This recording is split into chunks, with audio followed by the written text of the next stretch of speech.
What's going on, everybody, and welcome back to Obas Trending Gist, the place where we break down the hottest political and social happenings in Nigeria. Now, the 2023 election might feel that like they just ended, but believe me, the chess game for 2027 has already begun. Recently, on TVC's Politics Tonight, a political analyst, Alwan Hassan, dropped some major, and I mean major bombshells about the chances of two political heavyweights, that is, Atiku Abubakar and P2B. He didn't hold back at all, and his analysis cuts right to the bone of Nigerians' regional and political realities. Before I give you my take, I want you to hear it directly from him. So pay close attention to his arguments about zoning, regional trust, and the political promises. So sit back and take a watch. They will not vote for a northerner taking out a southerner because a northerner has just finished 8 years and it's the turn of the south to do 8 years. So this is the issue with Atiku in the south. That's the southeast. Then the southwest cannot vote out their own son and bring in an Atiku as president. I can't see that happening. Then the south-south is literally divided into two, APC and PDP. And just, I think, a state or two is PDP in the southwest, maybe River State, you know? So how do you think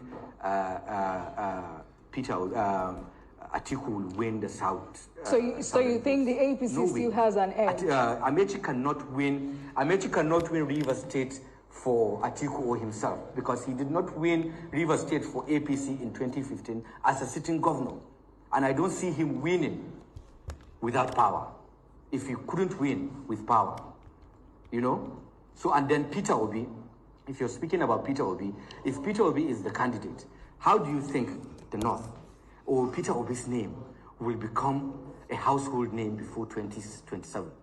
Just 2 years. How do you think his name will become a household name in the North? Because it has to become, in the region, it has to become a household name. People have to believe in him.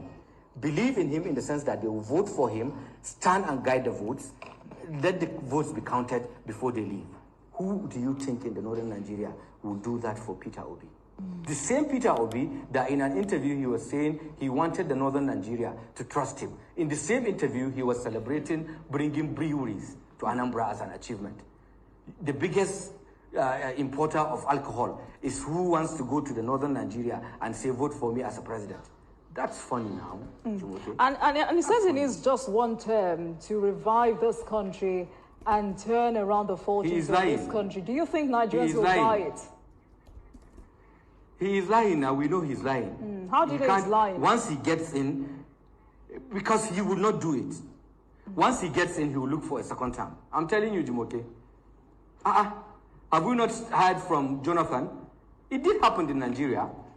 He said he was going to do just a term, and everybody supported him in 2011. He became the president. Before 2015, he has changed his mind and told them to go and bring where they agreed and signed that he was going to leave in 2015. Peter Obi is lying. He should stop lying to Nigerians. And you know, the ADC is going through its own challenges, which some are... Wow, he laid it out all there, didn't he? No sugarcoating at all. So let's take a moment to analyze and unpack the hard truth he was serving. Okay, let's break down what Alwan Hassan's core arguments are. First, on Atiku Abubakar. His point is simple and brutal. The odds are stacked against him in the south. He argues that after 8 years of a northern president in Muhammad Buhari, the south, particularly the southeast and southwest, will not be willing to vote for another northerner to take power. This is the unwritten rule of zoning and power rotation in action. He specifically says the Southwest won't vote out their own son, President Tinubu, to bring in Atiku. And he dismisses the South-South support as being divided between APC and PDP, meaning it's not a guaranteed block for Atiku. Secondly, what he said on Peter Obi, this is where he gets even more controversial. Alon questions how Peter Obi can possibly win the presidency without the North. His argument is twofold: brand recognition and trust. He claims Obi's name is not a household name in the north, and that people there don't trust him.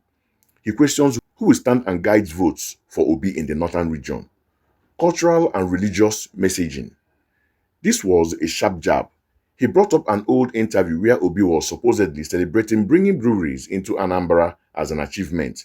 Alwan frames this as a message that would be toxic in the predominantly Muslim north, making it impossible for Obi to sell himself there. And his final killer point on both, he called Atiku's alleged one-time promise a lie, comparing it directly to the political U-turn from former President Goodluck Jonathan. He is basically saying Nigerians politicians cannot be trusted with one-time promises and the voters knows it. So in essence, he's painting a picture of a political landscape where old loyalties, regionalism and religion sentiments are still king. Now for my take, is Alwan Hassan just being a pessimist or is he speaking the uncomfortable truth? Frankly, he has hit on the very pillars that have decided Nigerian election for decades. His point about zoning and power rotation is undeniable. It is the elephant in every political room, while the constitution doesn't mandate it. It is a powerful gentleman's agreement, and breaking it has consequences. Atiku faced this head-on in 2023, and Alwan argues that challenge will be even greater in 2027 if Tinubu runs for a second term.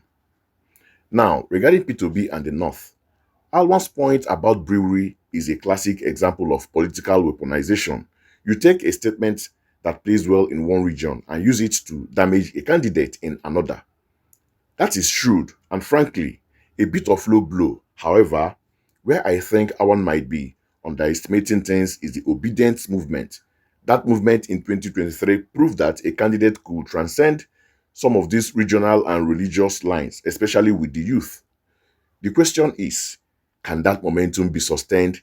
And more importantly, can it be converted into solid vote protecting structure on the grounds in the North by 2027? That's the real challenge Alwan is highlighting, and he's not wrong to question it. And his point about one-time promise being a lie, come on, he's 100% correct. It's a political strategy, not a sacred vow. We have seen it time and time again. The hunger for a second time is almost always stronger than the promise made to get the first one. His skepticism here is not just his opinion. It reflects deep. It reflects the deep cynicism of the Nigerian electorate. So what's the bottom line? Alwan Hassan's analysis is a sobering reminder that despite all the talks of a new Nigeria, the old political machine, fueled by zoning, ethnicity, and religion is still very much in control. He argues that for either Atiku or Obi to succeed in 2027, they would need to perform a political magic that defies the very logic of Nigerian politics. But what do you guys think? Is Alwan Hassan speaking the hard, cold truth that many don't want to hear? Or is he an old school analyst who is failing to see the new wave of political consciousness that could change everything? Drop your thoughts in the comments below. I really want to know what you think about this one. As always, if you found this breakdown valuable, hit that like button, subscribe to Oba's Trending Gist, and ring that notification bell so you never miss an update. Thank you for watching, and I'll see you in the next one.